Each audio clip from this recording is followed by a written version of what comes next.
Young rebel star Prabhas కెరియర్ని క్రీస్తు పూర్వం క్రీస్తు సెకండ్లా బాహుబలికి ముందు బాహుబలికి తర్వాత అని నిస్సందేహంగా చెప్పొచ్చు. ప్రస్తుతం బాహుబలి ద కన్క్లూజన్ నుండి సెలవు తీసుకున్నాడు ప్రభాస్. నిన్న ఈ cinema pre release function Ramoji film సిటీలో గ్రాండ్ గా జరిగిన సంగతి తెలిసిందే.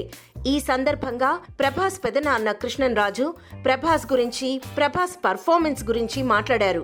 రాజమౌళి ఈ సినిమా చేయమని అడగగానే ప్రభాస్ ఏం ఆలోచించలేదు. మా తమ్ముడు సూర్యనారాయణ రాజు కూడా ఉన్నాడు, ఎరా చేస్తావా అని ప్రభని అడగగానే ఎస్ అన్నాడు. ఎన్ని రోజులు పడుతుంది, నాకేమొస్తుంది, ఇలాంటివేమీ ఆలోచించలేదు తను.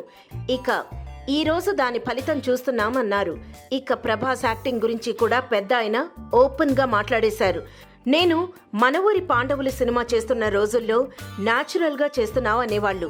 నా మటుకు నేను 50% నటిస్తున్నా అనుకునేవాణ్ణి. కానీ బాహుబలిలో మా వాడు బాగా ఎదిగిపోయాడు.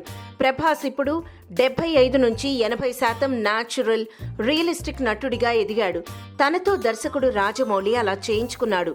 అద్భుతం అంటూ కృష్ణన్ రాజు అన్నారు.